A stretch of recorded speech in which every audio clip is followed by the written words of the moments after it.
Les défis ressources humaines sont nombreux dans les organisations. Ne soyez plus pris au dépourvu en vous dotant d'un allié indispensable. Carrefour RH. Carrefour RH regroupe toute l'information et les outils nécessaires pour vous aider à gérer avec succès vos ressources humaines. Que vous soyez gestionnaire ou responsable RH, orientez vos pratiques en vous référant à des centaines de ressources justes, crédibles et facilement accessibles. Vos interventions ont des répercussions bien au-delà du geste. Vos décisions ont des impacts importants sur des enjeux souvent complexes.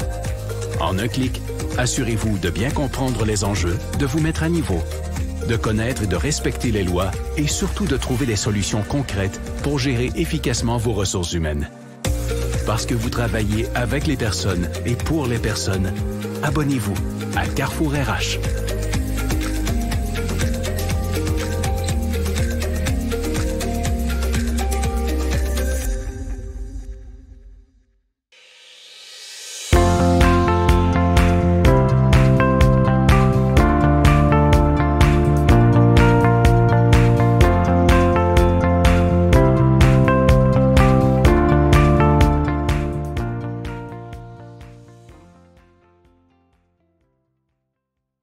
Alors, dans un monde où les changements dans l'organisation se succèdent à la vitesse grand V, la santé mentale des employés est une préoccupation majeure dans les organisations.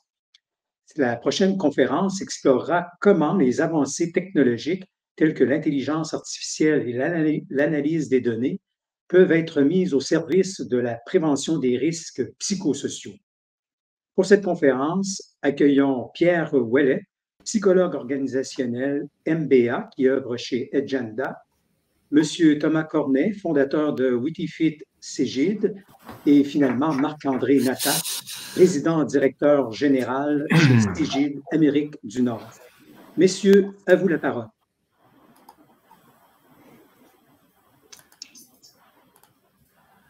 Bonjour, ravi d'être avec vous.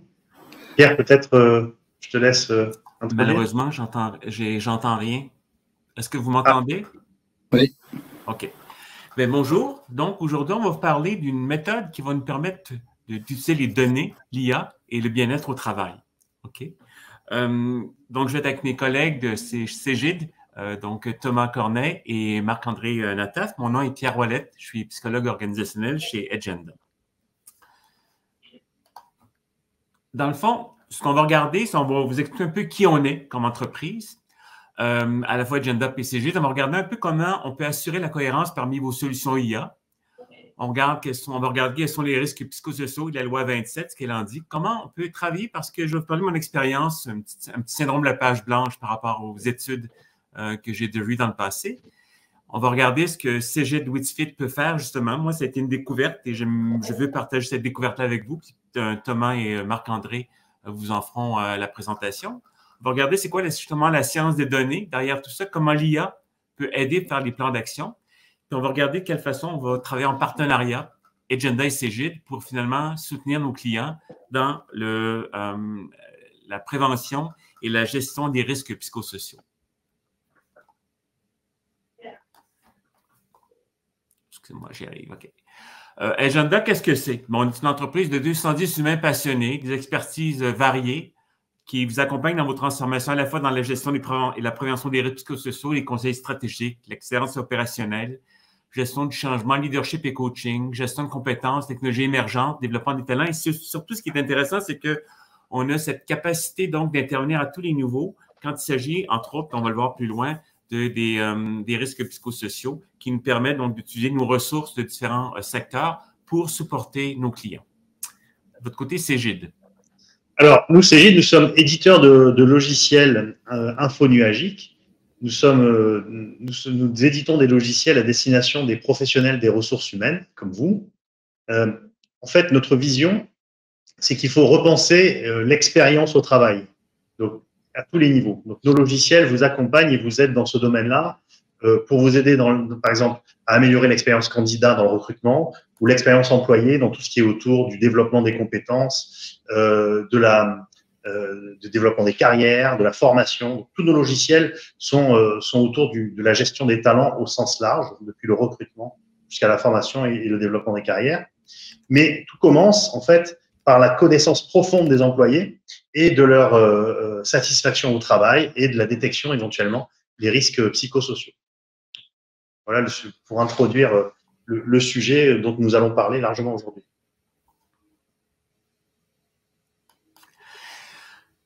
Quand on regarde de quelle façon on peut soutenir donc finalement l'intégration de l'IA à vos organisations, on peut déjà voir qu'il y a 3 pôles importants sur lesquels on peut interagir. Il y a d'ailleurs au niveau du SIRH comme tel, il y a nous sommes agnostiques quant au système puis aux fournisseurs, mais on sait qu'il y a un enjeu majeur de relier ces éléments-là, tout comme par exemple quand on va intégrer Cegid ou Witifit à vos systèmes, mais il faut s'assurer peut-être faire dans un premier temps des middleware ou d'avoir des API qui vont permettre donc la transmission des données entre les différents systèmes. L'autre point, c'est ce qu'on appelle la IA générative, qui est en bas à gauche, qui permet finalement de customiser un peu l'assistance virtuelle en fonction de vos besoins, de votre réalité d'entreprise.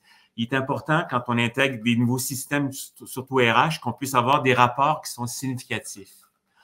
Et évidemment, à la fin, il faut arriver au IA sur mesure, c'est dans le fond d'arriver à travailler, à développer donc des spécificités propres à vos organisations, la cybersécurité, s'assurer donc qu'on puisse bien répondre aux besoins et d'aligner vos systèmes sur l'IA. Surtout parce qu'on va introduire donc un nouveau système qui est Cegid Witifit dans ce cas-ci. Si on regarde au niveau de la santé mentale maintenant, en général, on peut voir qu'il y a des enjeux. On a déjà vu en 2010 sur les données donc, qui dataient de 2010 de Stat Canada qui vont ressortir donc éminemment, mais déjà à l'époque, on voyait que le bien-être au travail était multifactoriel. Il y avait plusieurs enjeux qui étaient présents, qui étaient interdépendants et qui faisaient en sorte qu'il y avait des problèmes de santé mentale donc au travail, de bien-être au travail.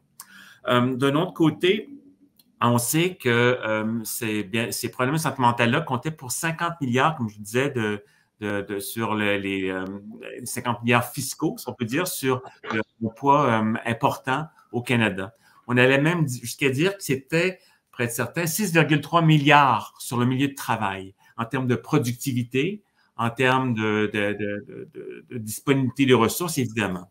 Donc, c'est très important de ce côté-là. Puis on sait en plus maintenant que le présentéisme, parce que outre l'absentéisme relié aux lésions reliées à la santé mentale, le présentéisme fait représenter jusqu'à 2 à 3 fois plus de coûts que l'absentéisme. Autrement dit, d'avoir des gens tout simplement présents au travail, mais qui étaient plus ou moins présents pour des raisons reliées à la santé mentale, pouvait avoir un coût très, très, très important. C'est à ce moment-là que la loi 27 est arrivée, qui oblige maintenant les employeurs à prendre en compte à la fois les risques physiques, mais aussi les risques psychosociaux dans le travail. On va donc avoir un impact important à prévenir ces enjeux psychosociaux-là parce qu'un, il coûte très cher à la société, coûte très cher à l'entreprise. Mais en même temps, il y a des coûts qui sont associés à ce que vous payez, donc à ce que nous payons donc à la CNESST lorsqu'il s'agit d'avoir des enjeux de santé mentale.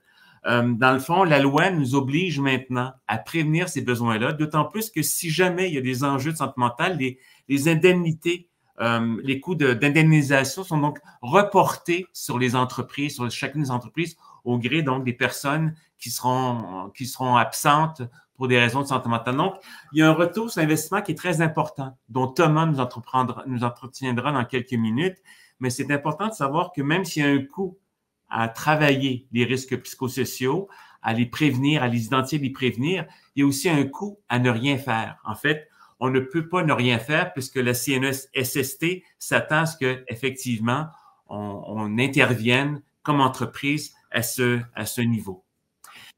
Je vais vous parler d'une petite expérience personnelle.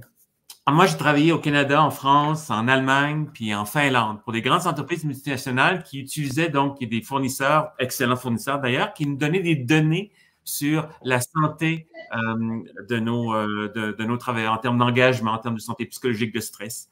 Là, on recevait toujours comme une espèce de mer d'informations, des taux de fréquence, la plupart du temps, au mieux certaines corrélations. Et on me demandait, comme gestionnaire, interprète ça, puis fais des plans d'action autour de ça. sauf que j'arrivais à une plage blanche. Puis au même niveau, lorsque les quelques directeurs qui étaient mes clients internes m'appelaient pour les aider à faire cette analyse-là, ils étaient tout aussi sans ressources, se disant comment je peux faire. Puis ça demandait beaucoup de travail. Je refaisais les statistiques, je refaisais du travail beaucoup de mon côté. Puis j'avais encore le syndrome de la page blanche. Je disais, mais quelles actions on va poser? Surtout parce qu'il fallait établir des priorités puis avoir certaines mesures prédictives que ces données-là ne me donnaient pas. Et j'ai eu une épiphanie dernièrement. Je suis en train de faire une intervention au sein d'une organisation québécoise au niveau du climat organisationnel et j'ai été mis en contact avec Witifit. Witifit qui a une plateforme qui me permet à la fois de faire un traitement statistique intéressant à partir d'équations structurelles, puis vous verrez un peu plus tard avec Thomas de Coyen-Retourne, mais c'est ce qui permet d'avoir une mesure prédictive et surtout de pouvoir suivre les risques psychosociaux d'entreprise.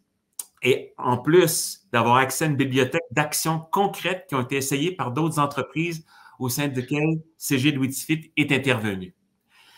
Donc, je vais vous laisser ici avec mon épiphanie, puis je vais passer à Thomas donc la parole qui va vous expliquer de quoi il en retourne exactement de CG de Witifit et de quelle façon donc ça peut nous aider à évaluer, prévenir et surtout agir sur ces risques psychosociaux-là. C'est très important. À toi, Thomas. Merci, Pierre. Bonjour à toutes et à tous. Donc, je suis Thomas Cornet. Je suis le fondateur de la plateforme CJ de Witifit, un Witifit qui a été réintégré au groupe CJ il y a 2 ans. Et donc, je travaille notamment avec Marc-André sur le déploiement de la plateforme et Agenda sur la partie québécoise canadienne. Alors, en quelques mots, effectivement, quand on est sur ce genre de thématique, qui en plus se légifère maintenant, comme ça a été le cas en France il y a quelques années. La question qu'on peut se poser, c'est qu'est-ce que les employés, les entreprises peuvent faire. Et donc, en fait, il y a une démarche qui est, somme toute, ce qu'on appelle en France le bon sens paysan, qui est de dire qu'il est important de pouvoir, dans un premier temps, bien évidemment, identifier les risques sur lesquels pèsent les collaborateurs, bien évidemment d'avoir une capacité d'analyser ces risques psychosociaux, les prioriser parce que s'il y en a plusieurs, bien évidemment, il faut pouvoir être en mesure de se dire lesquels vont avoir le plus d'impact et sur lesquels je vais commencer à mettre en place, en étape 4, cette notion de plan d'action pour pouvoir se faire. Donc ça, cette méthodologie-là, je crois qu'elle est préconisée déjà par la CNSE-SST. Il se trouve qu'en France, on a un organisme similaire qui s'appelle l'INRS et qui, effectivement, préconise aussi cette méthodologie-là.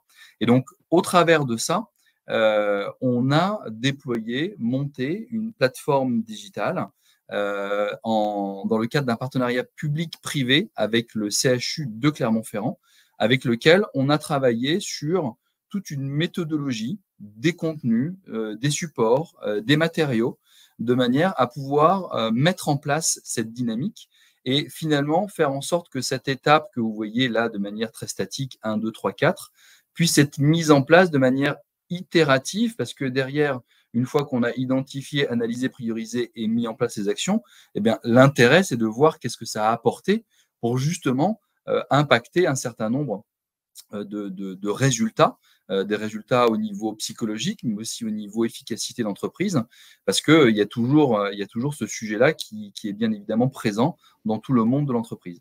Et cet élément-là, ça a été la transposition qu'on a voulu mettre dans cette plateforme de la médecine 4P. Alors, je ne sais pas si vous êtes familier avec la médecine 4P, mais la médecine 4P, en fait, c'est une médecine qui se veut aujourd'hui préventive, donc rentrer en prévention d'un certain nombre de risques, qui se veut personnalisée. On va y venir, puisque bien évidemment, chaque typologie de sujet est propre à chaque individu. Et là, on va voir qu'on va pouvoir justement rentrer dans une personnalisation à la maille de l'entreprise. Bien évidemment prédictive, de manière à pouvoir anticiper un certain nombre de risques, de manière à ne pas être en face d'un mur, mais de pouvoir anticiper ce qui va se passer pour amortir les chocs éventuels. Et puis participative, c'est-à-dire qu'aujourd'hui, on est dans une médecine où ce n'est pas un professeur qui demande à quelqu'un ce qu'il a, enfin, qui va traiter ce que la personne a, mais plutôt qui va interagir avec lui de manière à pouvoir, avec elle plutôt la personne, de manière à pouvoir anticiper, avoir le meilleur diagnostic Et donc, ça fait un peu penser, si vous avez regardé les épisodes de Dr House, à un moment donné, c'est effectivement qu'est-ce qui se passe, quel est le quotidien, comment ça fonctionne, de manière à identifier, bien évidemment, ces sujets-là. Et donc, sur cette base-là, si on passe à la slide suivante, Pierre, on va pouvoir avoir un contenu qui permet effectivement de travailler sur un certain nombre d'indicateurs clés autour notamment de la satisfaction au travail et la notion du stress, parce que aujourd'hui, ces éléments-là, ces écrits, cette documentation scientifique qu'on a chercher, c'est effectivement tout l'héritage qu'on a depuis, on va dire, une trentaine, quarantaine d'années autour de cette notion de risque psychosocial, où historiquement, on est passé sur des sujets Karasek, Sigrist, et puis après, on a eu de la documentation plus large qui sont appelés le rapport Golac ou ainsi de suite, ou même sur un certain nombre de sujets au niveau de la théorie de l'autodétermination, sur lesquels on a effectivement des contenus avérés où on montre qu'effectivement, chaque individu, quelle que soit son origine, son appétence au travail, son éducation, sa volonté de progresser, son niveau de carrière, etc., va être sensible à ces facteurs qui sont là.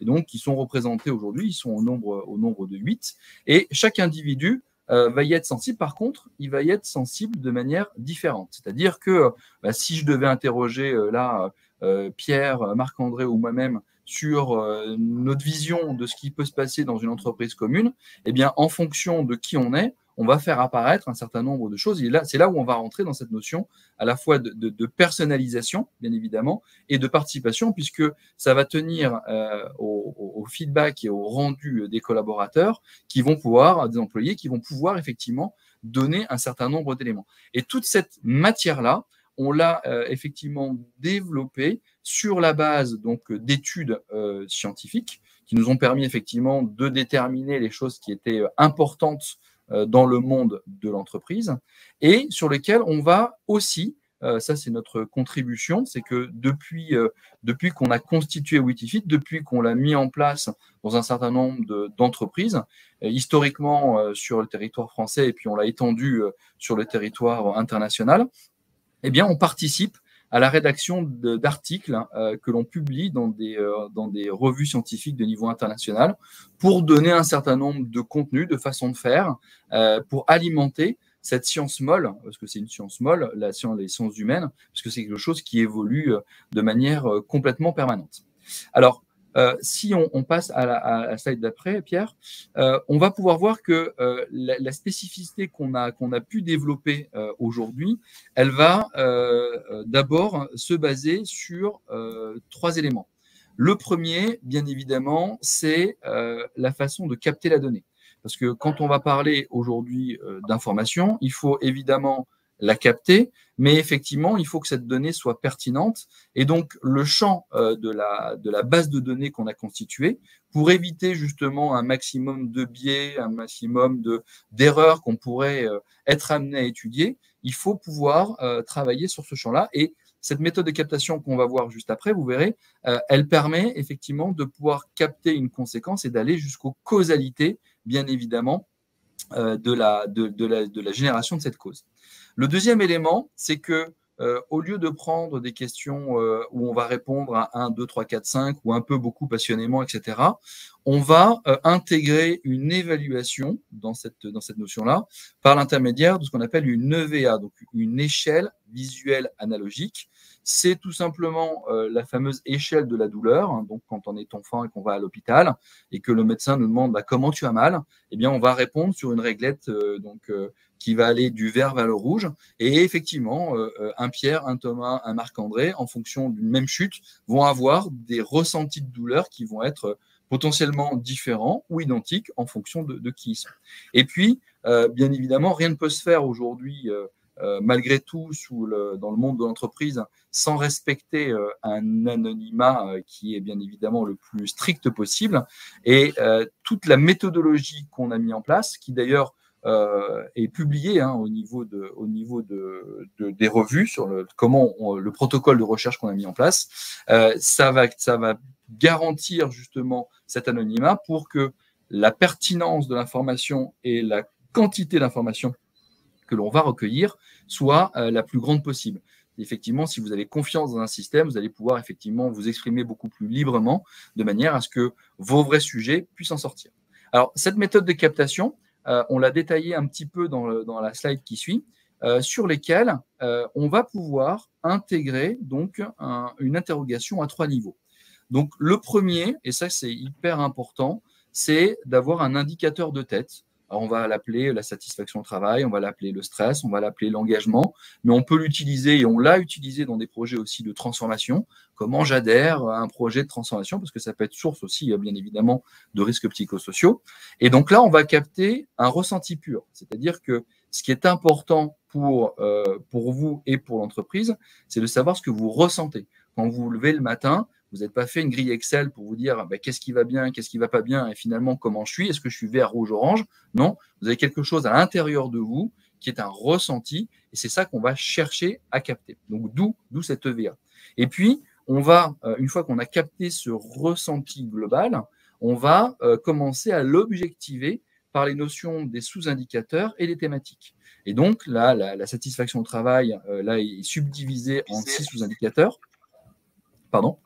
Non? Oui, mais bon, on est sûr que quelqu'un a parlé.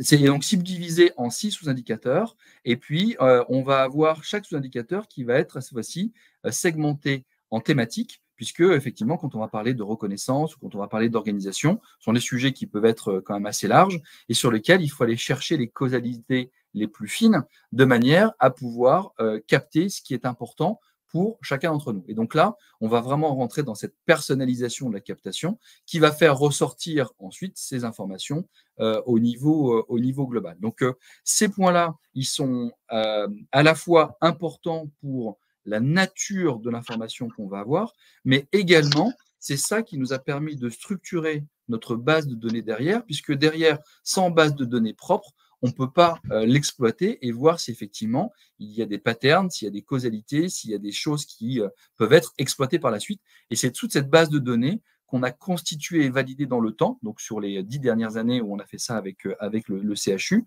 qui nous accompagne toujours, puisque c'est un partenaire du début jusqu'à la fin de la plateforme, pour travailler sur ce champ-là. Donc, derrière, en termes de résultats, juste pour vous illustrer un petit peu ces éléments-là, on va pouvoir capter de manière collective, donc on va capter de manière individuelle. Donc chaque individu qui est protégé par l'anonymat va pouvoir exprimer un certain nombre de ressentis. Et puis derrière, on va restituer ça pour l'entreprise, donc à la maille de l'entreprise, mais après on peut avoir toute la structuration bien évidemment de l'entreprise par direction, par département, par service, etc. en fonction de l'organisation de l'entreprise, qui peut être monosite ou multisite. Donc on va avoir aussi des critères géographiques et même sociologiques, puisque derrière on va pouvoir intégrer autant de critères que nécessaire pour l'entreprise. Par exemple, tout ce qui est générationnel, ce qui peut être les tranches d'âge, qui peut être les genres, qui peut être le type de métier, les postes, etc., etc. Et donc, le but du jeu, c'est de pouvoir sortir justement des croisements de données et de faire ressortir ce qui a besoin d'être restitué. Et donc, autant sur l'écran, vous voyez en haut à gauche, c'est effectivement une notion de tableau de bord synthétique vous donnant les premiers résultats sur ces éléments-là. Et puis, sur la copie d'écran qui est en bas à droite, on va pouvoir regarder de manière complètement matricielle, comparer les différentes structures de l'entreprise, qu'elles soient géographiques, hiérarchiques ou sociologiques, ou croisées entre elles, bien évidemment, et de voir où se trouvent les disparités, de manière à pouvoir capitaliser à la fois et être conscient des bonnes pratiques sur différentes thématiques à différents endroits, et en même temps pouvoir focaliser son action, et donc son temps et son argent, sur les thématiques qui sont les plus importantes. Et donc ça, véritablement, ça va nous donner une lecture des différents éléments qui vont permettre à l'entreprise ensuite de pouvoir dresser le plan d'action par petites touches, de manière séquentielle, de manière à faire de l'apprentissage, du test and learn. Je mets en place, je vois ce que ça donne, je corrige, je modifie, et ainsi de suite. Et donc, à la main et au timing de l'entreprise et de ses gestionnaires, je vais pouvoir, comme ça, rentrer dans une boucle itérative et mettre en place petit à petit les briques qui vont contribuer à la gestion des risques psychosociaux, à la qualité de vie au travail, à la satisfaction au travail. Alors, au travers de ces éléments-là, à partir du moment où on a commencé à mettre en place une plateforme avec une base de données, un contenu, etc., on a bien évidemment eu un réceptacle d'informations extrêmement large.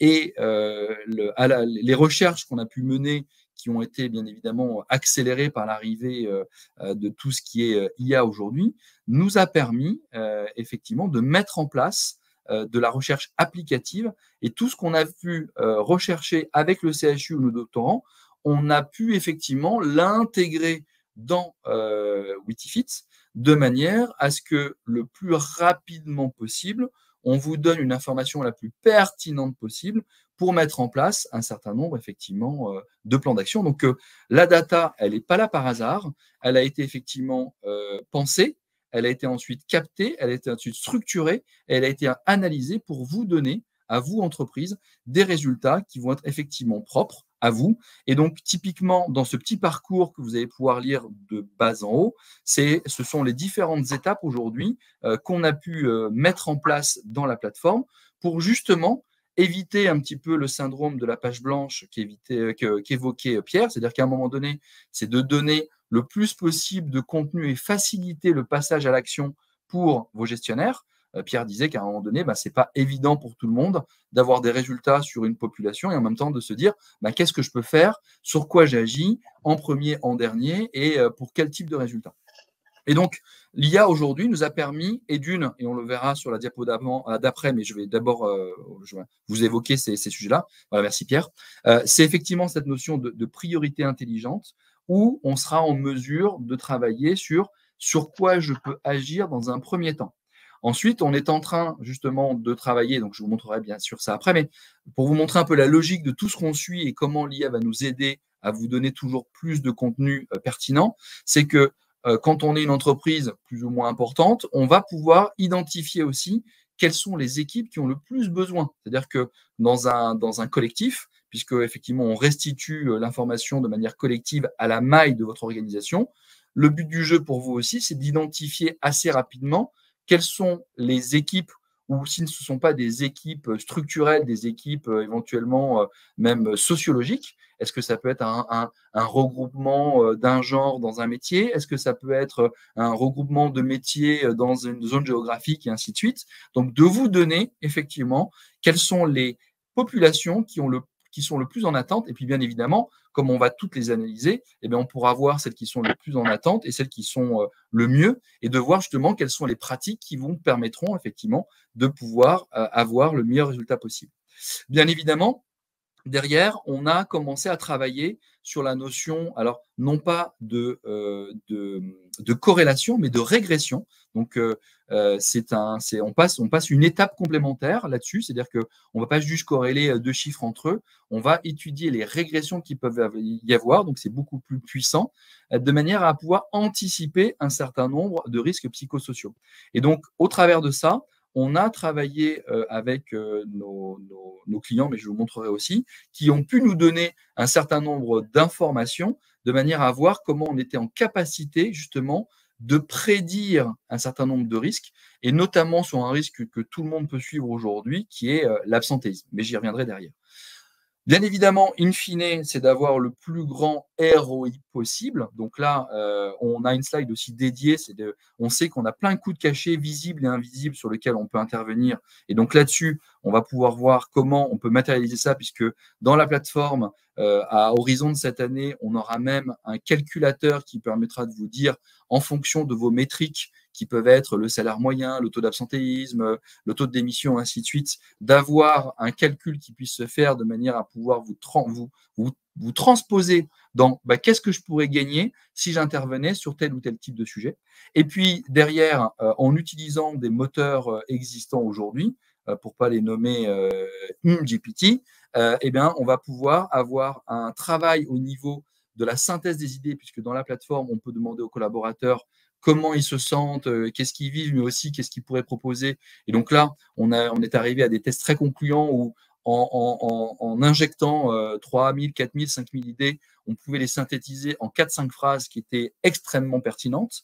Ça va bien au-delà de l'analyse sémantique. Et puis derrière, c'est de pouvoir pousser, comme le disait Pierre, du contenu. Donc là, on a des bibliothèques d'actions qui sont en plus donc proposées naturellement dans la plateforme, mais qui peuvent être personnalisées dans le temps, c'est-à-dire qu'au fur et à mesure de ce qui se passe, eh bien, tout ce que vous allez pouvoir capter en termes de pratique, que vous allez pouvoir avoir avec vos consultants favoris, ou vous allez pouvoir développer au fil du temps, vous allez pouvoir l'intégrer dans la plateforme de manière à pousser ces contenus qui vont favoriser, une fois de plus, le mouvement de vos gestionnaires sur ce sujet. Et donc, en termes d'historique sur la bibliothèque de plans d'action, ça fait partie des pratiques qui ont été mises en place dans nos entreprises clientes et on a intégré dans cette bibliothèque d'action celles qui ont produit le plus d'effets et qui sont une base de réflexion et de contenu à destination donc justement des entreprises et des gestionnaires. Donc, en termes de manière très concrète derrière, si je vous montre la slide d'après, les fameuses priorités intelligentes. Aujourd'hui, quand on va quand on va analyser un certain nombre d'éléments, donc on peut poser 20, 30, 40, 50, 60 questions en fonction de l'appétence, de comment veut fonctionner justement l'entreprise. Alors, sachant que quand on pose 5 questions, on en a pour 5 questions. Quand on en pose 10, on en a pour 10. Et bien évidemment, plus on va au fond des choses, au plus effectivement, on peut avoir une finesse. Donc, le but du jeu, c'est de trouver le bon milieu, de manière à avoir le bon retour de collaborateurs et en même temps d'avoir suffisamment de détails en termes d'analyse. Et bien derrière, par régression, sur la base de l'ensemble de nos entreprises clients, donc on avait plus de 250 000 collaborateurs qui avaient répondu sur une centaine d'entreprises, et ça nous a permis de travailler justement en termes de modélisation et de vérifier par régression si on était capable d'identifier si des thématiques, donc les thématiques, c'est le niveau le plus fin en termes de questionnement, avaient des impacts plus ou moins forts sur l'indicateur de tête. Donc, c'est le premier indicateur versus le dernier. Donc, le premier niveau versus le troisième niveau. Donc, comment le troisième niveau impacte le premier niveau? Eh bien, on a vu que, et ça, c'est la personnalisation, puisque chaque entreprise va pouvoir développer ses propres leviers, on va pouvoir matérialiser les thématiques qui ont le plus d'impact au niveau donc significatif, fort ou très fort. Et donc, on va matérialiser quoi? On va matérialiser si, en termes de significativité, si on va avoir un impact compris entre 5 et 10% sur l'indicateur de tête, fort si on est compris entre 10 et 20%, et très fort quand on est au-delà de 20%. Et donc là, ça va complètement révolutionner l'analyse des résultats, et ça va permettre à l'entreprise de pouvoir se dire, qu'est-ce que je mets en place en termes de priorisation pour avoir le meilleur effet en termes de bénéfices. D'accord? Et donc ça, bien évidemment, c'est un gain extrêmement fort. Ensuite, en termes de retour sur la slide d'après, on sait qu'aujourd'hui, on a des indicateurs qui sont aujourd'hui, qui vous sont connus. Pierre en a nommé, je m'étais connecté un peu trop, et puis on a souvent, c'est des sujets qui reviennent. Et on voit que cette structure de coût, elle est un peu comme un iceberg. C'est-à-dire qu'on a ce qu'on est capable de mesurer, et encore faut-il le suivre et le maîtriser, c'est-à-dire l'absentéisme. Donc l'absentéisme, c'est une donnée, je suis absent ou je suis présent. On peut le suivre dans les SIRH, et puis si on le pilote, on peut effectivement le matérialiser. Mais derrière, on a des choses beaucoup plus compliquées à pouvoir matérialiser, comme le coût de recrutement, comme la perte de chiffre d'affaires, parce que quand je n'ai pas tout mon effectif, bien évidemment, soit j'ai des jours de conseils qui ne sont pas vendus, soit j'ai des produits qui ne sont pas réalisés, ou ainsi de suite. J'ai des commandes qui ne peuvent pas être honorées, ne sont pas honorées. Donc, ça va être aussi des impacts au niveau des objectifs des équipes de vente, et ainsi de suite. Bien évidemment, si j'ai des personnes absentes, en effet domino, j'ai des charges supplémentaires, donc qui vont peser bien évidemment en termes de risque. Ça va bien évidemment me désorganiser, donc il y a un coût de désorganisation au travers de ça, parce que pour le coup, je rattrape les délais, je mets plus de pression, etc. etc. Bien évidemment, si ça dure, j'ai une dégradation de ma marque employeur, donc ça c'est important. Et puis j'ai des coûts sociaux, puisque je peux avoir déclenché des audits, des pressions, etc. Donc tous ces éléments-là aujourd'hui sont présents. on a pu matérialiser, donc ça c'est en termes de concrétisation, c'est ce qu'on vous a montré dans la dernière slide, dans le dernier support, c'est qu'on a réalisé une étude avec 4 entreprises clientes qui avaient donc 4 ans d'ancienneté au moins dans Witifit, puisque le but du jeu, ce n'était pas de voir juste sur une année ou sur deux, c'est de voir une année, puis l'autre, puis l'autre, puis l'autre, de voir si le modèle se reproduit bien évidemment. On a pu intégrer comme ça plus de 80 000 absences, donc absences qui étaient des absences entre guillemets pouvant être maîtriser ou un impact sur l'entreprise que l'entreprise peut maîtriser, ou elle en est de la source. Donc, c'est la partie psychosociale de ce sujet-là. Donc, bien évidemment, on ne va pas prendre les absences pour congé, pour les événements familiaux, pour un accident particulier, etc. On va prendre vraiment ces éléments-là, parce que l'absentéisme est structuré. C'était porté aujourd'hui sur plus de 12 000 collaborateurs. Donc, vous voyez qu'on a une base excessivement forte en termes d'études. Et donc, ce qu'on a pu voir, c'est que à chaque point gagné sur notre indicateur, et donc on peut effectivement, et on l'a vérifié d'une année sur l'autre en fonction de la fréquence qui a été utilisée par nos entreprises, c'est que d'une campagne sur une autre, quand on gagne un point, donc on peut gagner 15 000 points, on peut en gagner 2, ça dépend de ce que va faire l'entreprise en termes bien évidemment d'action sur ces sujets, eh bien, on avait la capacité de pouvoir gagner entre 5 et 6% sur l'absentéisme dans les 3 mois à compter de l'étude et des premières actions qui avaient été mises en place. Et pour le coup, ce qu'on a vu également en termes de prédictivité, c'est que cette notion d'absentéisme, on était capable de la visualiser à horizon 3 mois, à horizon 6 mois, à horizon 9 mois et à horizon 12 mois. Et donc, ça permettait effectivement de pouvoir piloter cet indicateur-là et de se dire qu'est-ce que je peux mettre en place pour pouvoir travailler sur la prévention de ces risques-là, qui sont matérialisés bien évidemment par des risques psychosociaux. Le risque psychosocial, c'est quand même quelque chose d'extrêmement large et qui va pouvoir impacter à la fois le bien-être de mes collaborateurs, mais également le portefeuille de l'entreprise. Donc, si aujourd'hui, il fallait pouvoir certifier que s'occuper d'un capital humain, prévenir des risques psychosociaux, c'était quelque chose de bankable, eh bien on l'a. Et sachant que par rapport à la slide d'avant, le consensus qui a été retrouvé par toutes les études, c'est que quand on prend le coût de l'absentéisme par rapport aux coûts qui sont en dessous du présentéisme, de la désorganisation et ainsi de suite, généralement, vous pouvez prendre des facteurs multipliant entre 5 et 8 sur ces sujets-là. Et donc, pour vous le matérialiser sur une entreprise française avec son taux d'absentéisme français, avec son salaire moyen, etc., pour une entreprise de 1000 personnes, ça correspondait à un gain de 300 000 euros. D'accord ? Et bien, si vous le multipliez par 5 ou par 8, ça correspond en marge nette entre 1,5 million et 2,4 millions de marge nette. Donc, quand on regarde ce qu'on perd en termes de marge nette, ce qui illustrait les coûts très globaux qu'évoquait Pierre en amont, parce que ça se chiffre en milliards, c'est effectivement tout ce que perdent les entreprises aujourd'hui à ne pas s'occuper effectivement de ce capital humain et de ne pas générer, de suivre la gestion des risques psychosociaux. Je crois qu'on en a fini sur la présentation. Donc, si jamais vous avez des questions, si on a encore le temps. C'est intéressant parce qu'une étude au Canada qui a été faite il y a 10 ans prévoyait que les problèmes de santé mentale allaient augmenter de 31% sur 30 ans. En fait, on se disait qu'en 2042, il me semble, c'est ça que ça donne, parce que c'est une étude de 2011, que les problèmes de santé mentale allaient augmenter. Il allait avoir un impact très fort sur la rentabilité des entreprises, sur la société, bien évidemment, parce que c'est nous qui payons les frais, que nos collègues, que nos amis, que notre population, quand elle souffre au niveau mental, mais également dans l'entreprise, ça fait, comme tu le disais, l'absentéisme important, et puis qui se reflète dans les coûts, les indemnisations que vous devez payer donc à la CNESST, les cotisations de la CNESST qui vont être en augmentant si vous avez des problèmes de santé mentale, et d'autant plus que maintenant, vous devrez donc vous assurer que vous avez tout mis en place pour réduire les risques psychosociaux. Et ça, c'est important. Et c'est ça, moi, que j'ai découvert avec Witifit, c'est que ça pouvait m'aider. Je suis psychologue, la mesure, l'évaluation, c'était important pour moi.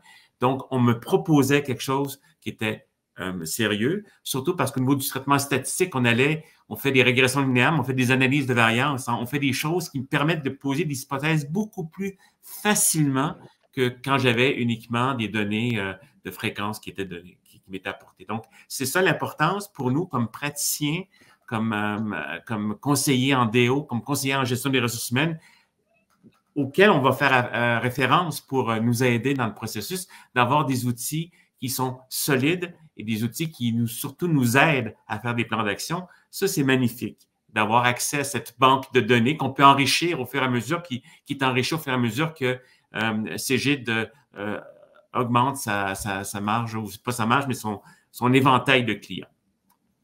OK.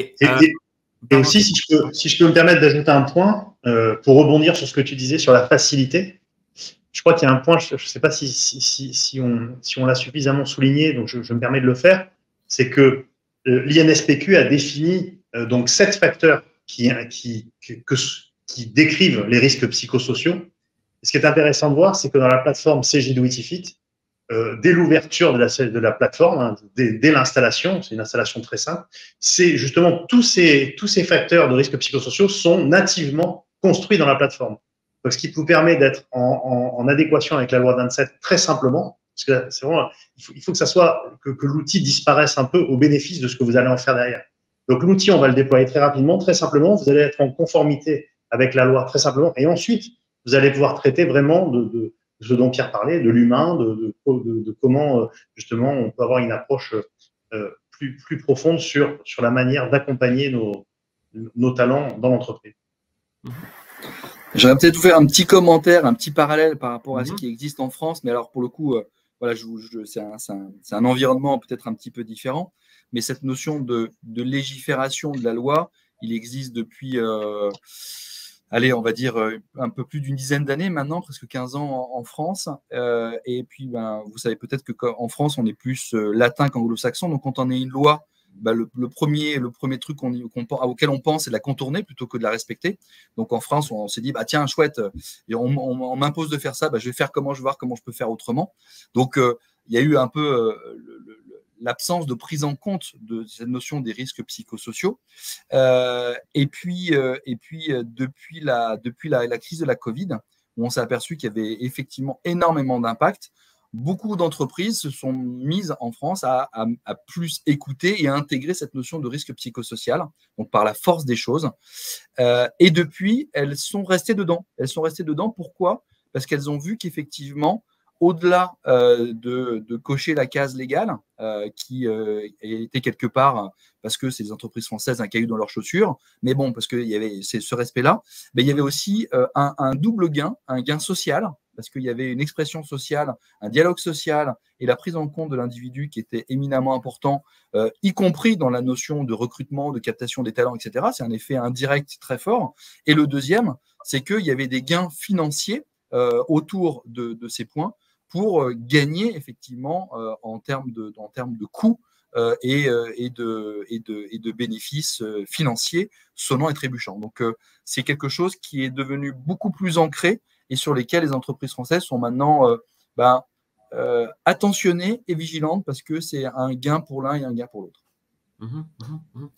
Et c'est important, hein? D'ailleurs, on l'a vécu, comme en France, on l'a vécu maintenant au Québec, la santé mentale est devenue, oui, suite à la COVID, peut-être ça a accéléré les choses, mais maintenant, il y a une préoccupation. Écoutez, je suis allé voir une pièce de théâtre la semaine dernière, Royal, qui parlait de la santé mentale des avocats en formation dans les facultés de droit au Québec. C'est un enjeu majeur, la santé mentale. La CNESST, je pense, c'est basé sur des études, sur des faits véridiques, surtout voir qu'il y a des coûts astronomiques, hein, et qui vont avoir, on parle de la CNESST, mais j'imagine qu'au niveau de vos assurances groupes également, plus vous aurez des gens qui souffrent, qui doivent prendre congé, plus vos cotisations à ces assurances groupes risquent d'augmenter. Hein, c'est la loi du marché de l'assurance. C'est surtout parce que ce qui est important, outre les coûts, c'est d'avoir des actions concrètes, faire quelque chose de concret avec vos gens. Puis ça, c'est très, très important. Peut-être si vous vouliez juste remettre la présentation, on a encore peut-être 2 diapositives à vous présenter de ce côté-là. Dans le fond, peut-être, Marc-André, tu pourrais peut-être amener une conclusion avant qu'on prenne les questions au niveau de Witifit.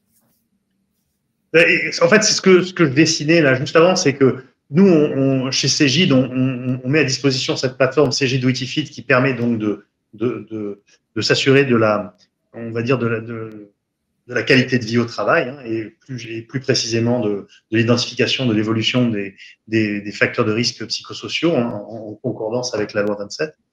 Mais ça, c'est la mise à disposition de la plateforme. Et derrière, c'est là où le partenariat qu'on a avec Agenda trouve tout son sens. Derrière, il y a tout un travail d'accompagnement du changement, de formation des leaders, parce que j'ai vu qu'il y avait une question de Bruno qui me semblait très intéressante d'ailleurs sur le sujet, qu'on va pouvoir peut-être prendre.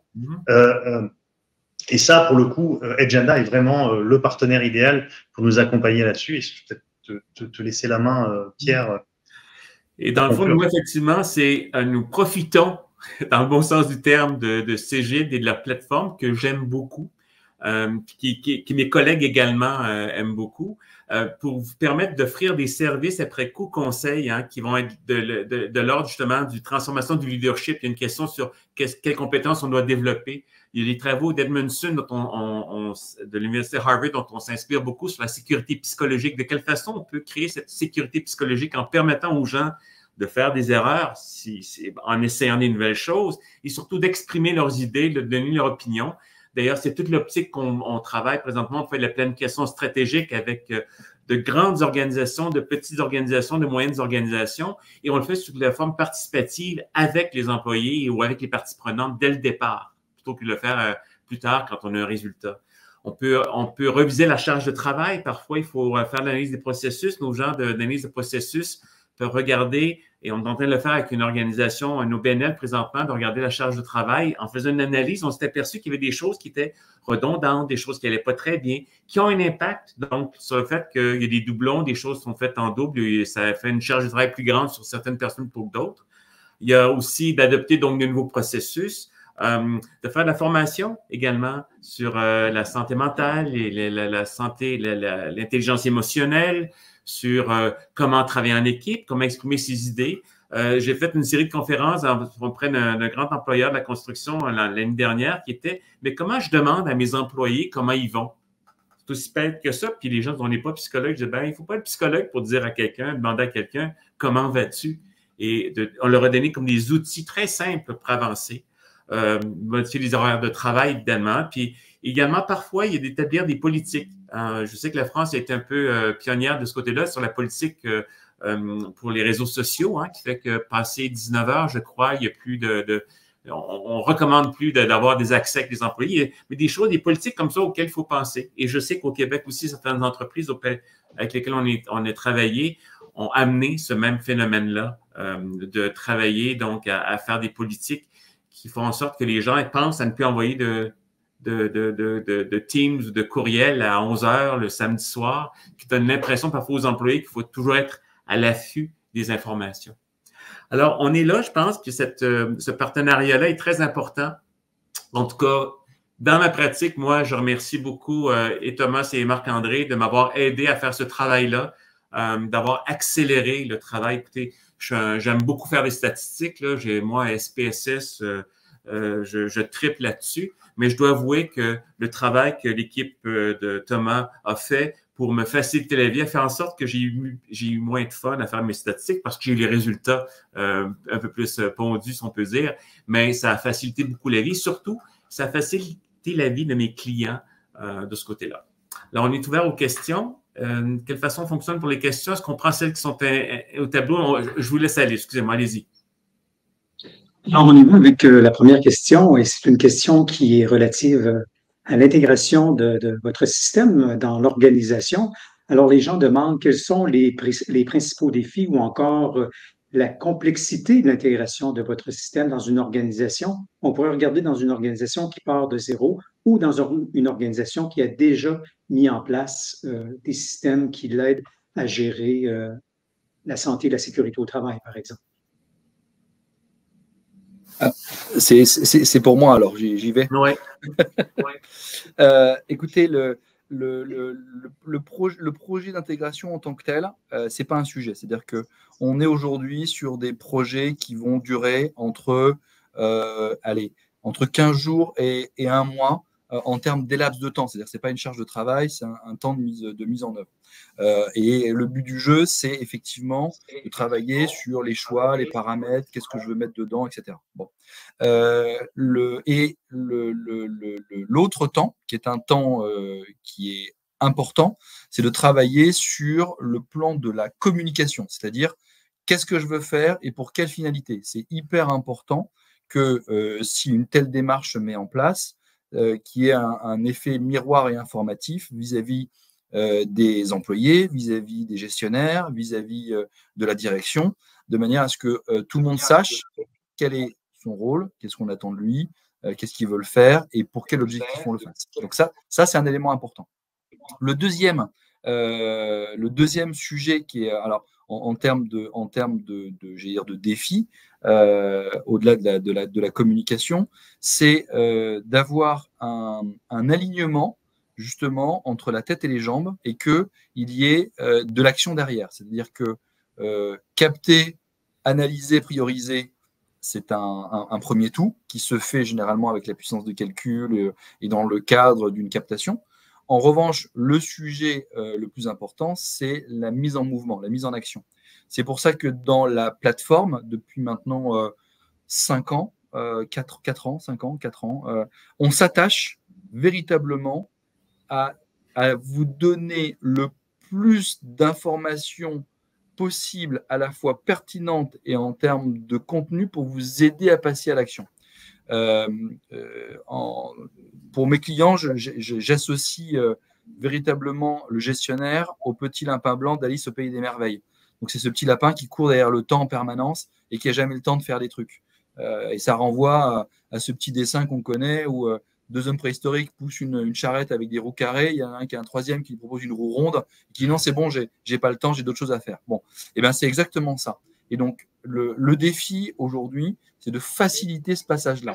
Et donc, de pouvoir donner du contenu et d'avoir justement une aide qui va rentrer dans qu'est-ce que je mets en place pour pouvoir passer au mouvement, et bien ça, c'est quelque chose qui est un défi, à la fois dans la volonté, dans l'intention, dans le rythme, parce qu'effectivement, le faire une fois, c'est bien, mais le faire 2 fois, c'est mieux, le faire 3 fois, c'est encore mieux, etc. Et donc, c'est mettre en place justement ces rouages et ces habitudes pour intégrer ça petit à petit dans la culture de l'entreprise, pour que ça devienne non plus un devoir, mais quasiment un réflexe de pouvoir l'intégrer dans son management.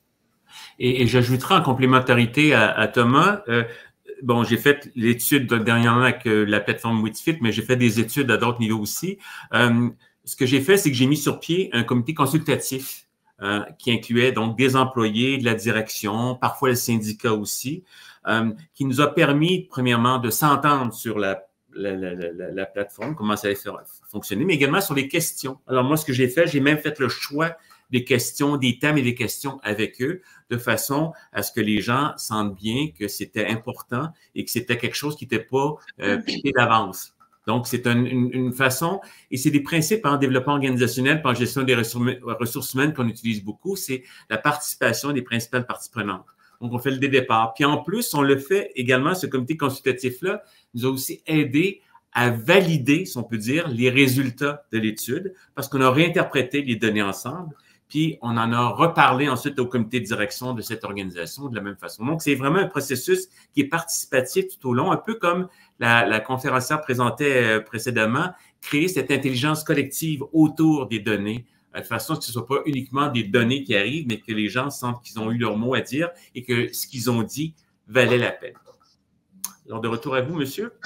En fait, juste si je peux ajouter un petit point, vous voyez en synthèse, la partie intégration pure, c'est vraiment pas un sujet. C'est toute l'idée de la plateforme Witifit, c'est de vous mettre entre les mains une plateforme très simple à déployer et qui nativement a tous les éléments des facteurs de risque psychosociaux au sens de la loi 27 ici au Québec. Et ça, donc, ce sera vraiment pas un enjeu. Tout le sujet, c'est de faire vivre ensuite cet effort au sein de l'entreprise. Et c'est là où Agenda a vraiment tout son rôle à jouer pour accompagner les directions dans l'adoption, le changement et puis la prise en main au long cours surtout et la réponse aux idées et aux propositions qui sont faites par les employés dans la plateforme. Parce qu'on n'a peut-être pas beaucoup parlé, mais dans cette plateforme, les employés peuvent évoquer des idées, des plans d'action. Il faut les suivre au long cours et eux, ils vous donnent du temps pour répondre à vos questions. Il faut en contrepartie que l'organisation leur donne des plans d'action et des résultats concrets. Et là, vraiment, c'est là où il y a un sujet de leadership et d'accompagnement par des conseils comme Agenda. Quel est le rôle des leaders dans la gestion des risques psychosociaux et quelles compétences doivent-ils acquérir? Peut-être une question pour vous, M. Wallet. Oui, effectivement. Quelles compétences acquérir? Je ne sais pas si les acquérir, mais en tout cas, les retrouver. OK? Cette capacité d'établir un contact, d'être empathique par rapport aux autres, de comprendre que des gens peuvent être en difficulté, qui peuvent avoir des difficultés parfois reliées à la charge de travail, comme on le dit, par rapport à la conciliation travail-famille, parfois en rapport au processus, à la compétence. Donc, être capable de bien comprendre ça, OK? Puis de l'entendre et surtout pas dire, parce que je l'ai entendu aussi, bon, il chiale tout le temps. Il faut vraiment être empathique pour comprendre. Je ne vous dis pas qu'il n'y a pas des gens qui abusent en général, mais en général, si on fait une courbe normale, c'est une minorité qui va, vraiment une stricte minorité, puisque j'ai souvent dit à mes clients, si vous avez plus qu'une minorité, si vous avez vraiment une masse importante de gens, vous avez peut-être eu des enjeux de recrutement. Vous n'avez peut-être pas recruté les bonnes personnes, ça dépend de vous, le recrutement. Donc, c'est vraiment de regarder de quelle façon je peux être empathique, de quelle façon je peux écouter. Ce que je disais à la grande entreprise où j'intervenais, j'ai fait dans 2-3 entreprises cette conférence-là, où dans le fond, on disait aux gens, il s'agit aussi d'écouter et surtout pas de donner des solutions aux gens partants. C'est de dire aux gens, mais comment tu penses qu'on pourrait régler le problème que tu vis? Et surtout pas faire référence à ah, ma belle-sœur, mon beau-frère, ma tante, mon oncle a vécu ça, voici ce qu'il a fait. C'est vraiment de centrer ça sur le dialogue avec la personne. Donc, une compétence d'empathie, une compétence d'écoute, une compétence également d'écoute active, hein, puis une compétence, donc, éventuellement, de faire une action. Un des enjeux au niveau de la santé mentale, présentement, des risques psychosociaux, je dirais, et parfois, c'est l'approche que les entreprises ont prise, c'est de dire tout revient à l'employé. Okay? Tout dépend de lui, de son autonomie par rapport à sa santé. Ce qui est vrai, OK? Il y a une partie des enjeux de santé mentale qui dépendent de moi, de ma façon de voir les choses, ma façon de percevoir les choses.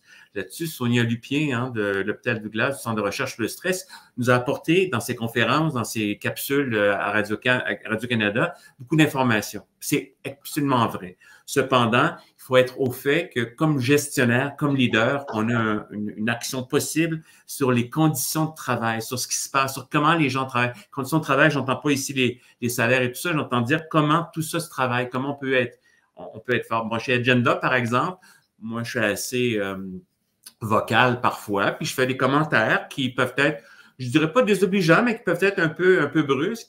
Même moi, j'ai eu mes patrons qui m'ont dit, mais non, on aime ça, OK? Je ne dis pas trop dur. Je dis, non, c'est correct, c'est correct. C'est cette possibilité de s'exprimer fait en sorte que c'est agréable de travailler chez mon employeur, chez Agenda. Donc, au même niveau, c'est ce que le leader doit faire, créer ces conditions de travail, ces conditions, cet environnement, donc, psychosocial qui fait en sorte que les gens vont être bien, vont être heureux de travailler, puis éventuellement, peut-être vous aideront à recruter des gens de l'extérieur. Et comme dernière question, messieurs, est-ce que votre système permettrait d'avoir des environnements de travail plus soutenants et moins stressants pour les employés? Eh ben, j'allais dire oui. Oui, et la matérialisation concrète des gains sur l'absentéisme et sur des KPI économiques autres montre que s'occuper du bien-être dans un sens large de ses employés est véritablement bénéfique. Donc, quand je me sens écouté, accompagné, qu'effectivement je peux gagner en autonomie, je suis reconnu, etc., ce sont divers facteurs qui peuvent être à la fois des stresseurs si effectivement on ne me reconnaît pas, on ne m'écoute pas, on ne me donne pas les moyens, on me met la pression. Eh bien, oui, ça donne véritablement la capacité de manière personnalisée, parce qu'on a des clients qui sont dans les mêmes secteurs d'activité, dans les mêmes tailles d'entreprise et qui ont des vecteurs qui sont complètement différents. Et ça montre bien que pour le coup, l'entreprise va générer, suivant son ADN, des points de force, mais aussi des points de faiblesse, et qu'ils sont vraiment spécifiques à chacun d'entre vous. Donc, les écouter, les prendre en compte parce qu'ils ont été clairement identifiés en mettant en place des actions concrètes pour améliorer, eh bien, oui, je prends le pari avec vous qu'on peut y arriver. Sachant que j'ai déjà vu par ailleurs en France, donc, ou ailleurs, mais voilà. Ce qui est important aussi, Thomas, c'est la mesure et l'évaluation. C'est qu'on ne part pas juste de... On a l'impression que, mais on part de faits et de faits qui sont avérés, qui sont partagés par les employés. Je pense que c'est important. Et surtout, moi, j'aime beaucoup, encore une fois, cette banque de données qui me permet d'avoir accès par l'IA à différentes actions qui ont été posées ailleurs puis qui peuvent être enrichies donc avec les autres entreprises.